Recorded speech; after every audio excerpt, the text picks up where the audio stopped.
예, 안녕하세요. 박종현 변호사입니다. 합리적인 수임료, 저렴한 비용, 이런 문구들을 굉장히 많이 보셨을 거예요. 특히 형사사건 같은 경우에 많이 문제가 되겠죠. 뭐 구속되어 있다거나 아니면은 공무원 신분이거나 이런 경우에는 더 변호사를 선임해야 될 필요성을 느끼게 되고, 얼마를 내야지만 내가 적정한 범위일까? 그리고 그 많은 광고 문구에 들어가는 합리적인 수임료는 정말 합리적인 걸까? 누구한테 합리적인 건지에 대한 고민을 해보셨는지 모르겠습니다. 그래서 오늘은 변호사 수임료와 관련된 내용을 좀 말씀드리고 싶은데, 들어가기 앞서서 유럽 국가 같은 경우에는 법률 비용 보험이라고 해가지고 이런 뭐 우리 실비처럼 계속 매달 얼마씩 내서 보험을 들어놨다가 내가 변호사를 선임해야 될 일이 있어요.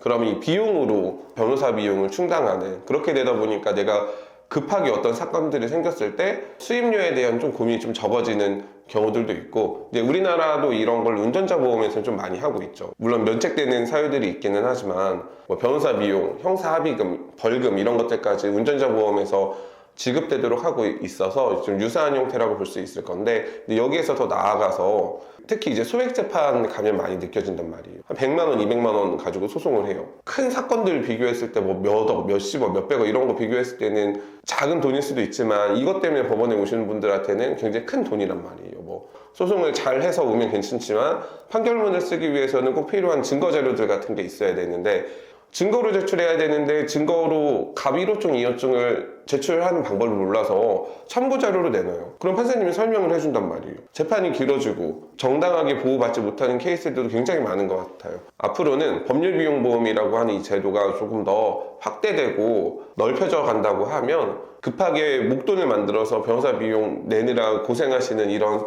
어려움을 좀 줄일 수 있지 않을까 하는 생각이 듭니다. 뭐 수술할 때 얼마씩 이렇게 수가가 정해져 있으면 좋은데 그렇지가 않잖아요.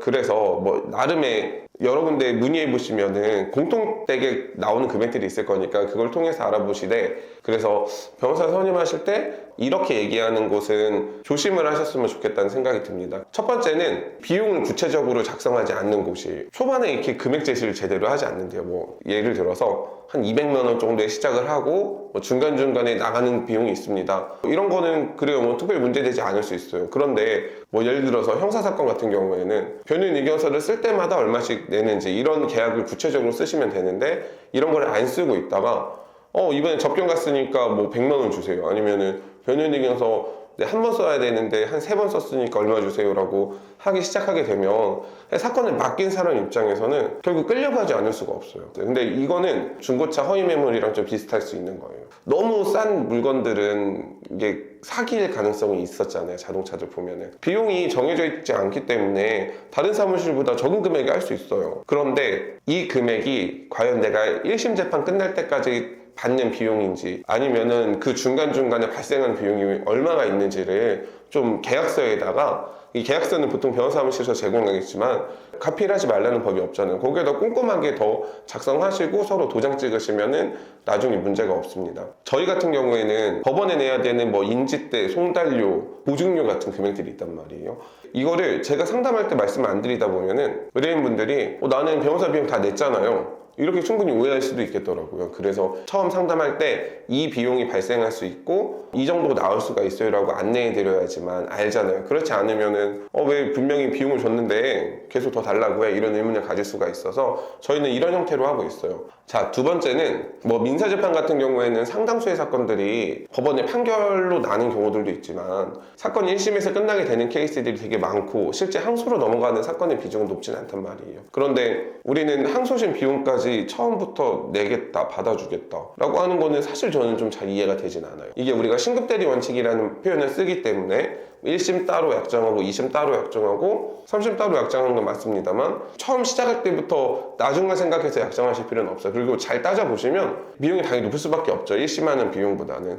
그러니까 이게 늘 신급별로 좀 약정하는 방식을 택하시는 게 좋은 것 같습니다. 자, 그리고 마지막 세 번째는 너무 저렴한 비용에 금액을 안내해 주는 곳은 저는 피하셨으면 좋아요. 왜냐면 의뢰인들 입장에서는 사실 뭐 500만 원, 1000만 원이라는 돈이 굉장히 큽니다. 또 나름대로 사건의 난이도별로 책정되는 금액들은 분명히 있단 말이에요. 그러다 보니까 통상적으로 안내받는 금액들이 있을 건데, 유독 되게 저렴한 금액에 해준다고 하면 저렴하니까 더 좋을 거야 라고 생각하시기 쉽단 말이에요. 물론 저렴한 비용에 잘해주시는 변호사님들도 있지만 요새는 뭐 어떤 시장이든 다 포화 상태다 보니까 사건을 수임해 놓고 천천히 진행하는 경우들도 있고, 그러니까 수임의 목적이 돼버리는 경우들도 있단 말이에요. 이런 평균적인 금액을 제시한 사무실들에서 하시는 게 좀 예외적인 상황을 사전에 좀 막을 수 있는 방법이라고 생각을 합니다.